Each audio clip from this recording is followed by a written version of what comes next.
still had chances. 85th minute, Dowden's got a great chance, and we've got other opportunities in extra time, but couldn't just quite make the breakthrough. And if you don't, you risk the the penalties can go either way.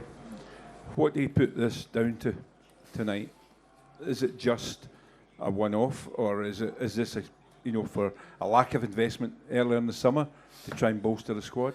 Well, listen, I'm concentrating at this moment in time, Brian, on the game, and it was like I said, it was a poor game, I felt. That's just a shame, because last year we made some great strides. I've said before, we had a hint of what we could do at the level, and with the greatest respect, this was a great opportunity for us to be back there. But sadly, we won't be. So plenty of endeavour, plenty of honesty, but the Champions League is a wee bit more than that. There's been a lot of noise, obviously, around the club. We spoke about that yesterday. There's going to be a lot more noise about this result tonight. How do you cope with that and the ramifications of that in terms of not qualifying for Champions League? Yeah, well, listen, it's hugely disappointing, and I really feel for this, the supporters that travelled all the way to be here, the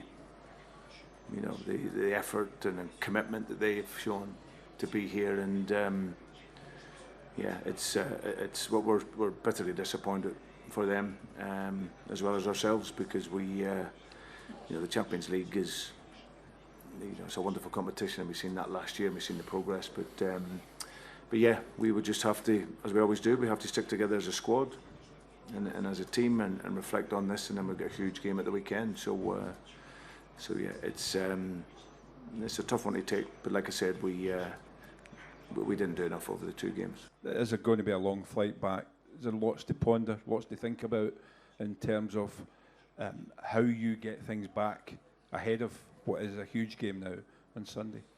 Yeah, I think what I have in this group of players is that I can't fault them. From the first day back, they've been brilliant. Over the course of pre-season, they've given absolutely everything. Domestically, we've started well in the league. But at this level, even with teams that are maybe don't quite have the quality, but they're hard to break down, you still need that little bit of extra finesse and precision and goal-scoring quality to break through. So we obviously missed a big chance at home, and then tonight, like I said, it wasn't a great game of football. Like if you're watching that as a Champions League football, you wouldn't say it was anywhere near that level. But that is more down to the pitch, I felt on that. But still, we just have to accept it. Congratulations to Kairat. It's an amazing result for them, and they'll have a great experience in the Champions League. For us, we've missed a huge opportunity. Brendan, I think I saw you before the game go over to the Celtic fans, just kind of almost salute them for being here. I mean, there'll be a lot of anger amongst the fans now. Can you understand that, or would you think you had enough out on the pitch tonight to actually win through, even over the two ties?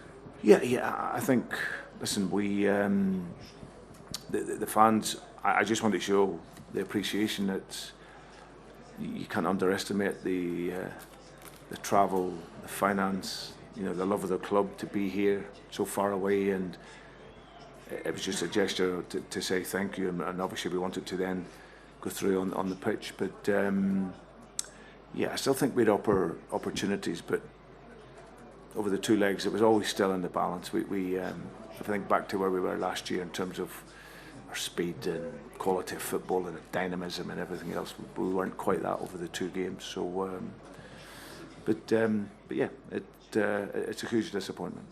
I appreciate it with Rodgers now, Brendan, but fans will be wondering why Celtic, with the resources they have, went into these ties that are so crucial, so ill-prepared and under-resourced. There's an answer to the why, because people can't fathom it, I don't think. No, listen, I always think that investment is great, but it has to be a timely investment.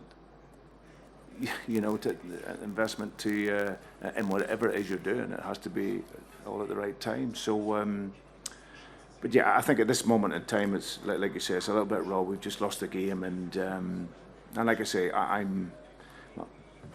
this group of players have given everything. We're obviously limit it to what we could do in the game in moments. But like I said, they gave everything. We just couldn't find enough good moments and moments of quality to break through, Michael. And like I say, we have to accept that.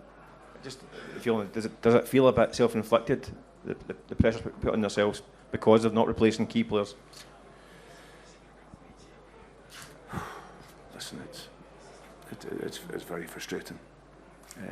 As I said, we all know where we want to get to. We showed last year, like I say, the strides that I felt we took, but you have to build on that.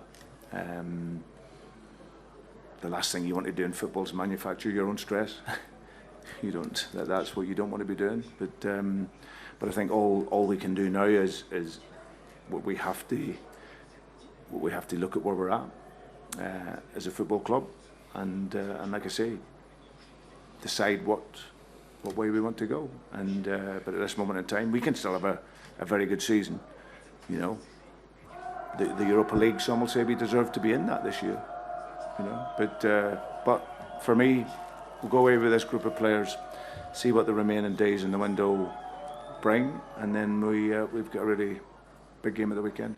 Yeah, given the financial gulf between the Europa League and the Champions League, does that impact at all on what you will do between now and the close of the window? I have no clue. Don't know. I really don't know. No. Okay. Any more questions? Okay. No. Thanks. All good. Thank you. Okay. And again, congratulations to Kairat, and enjoy the rest of the tournament. Thank you. Thank you.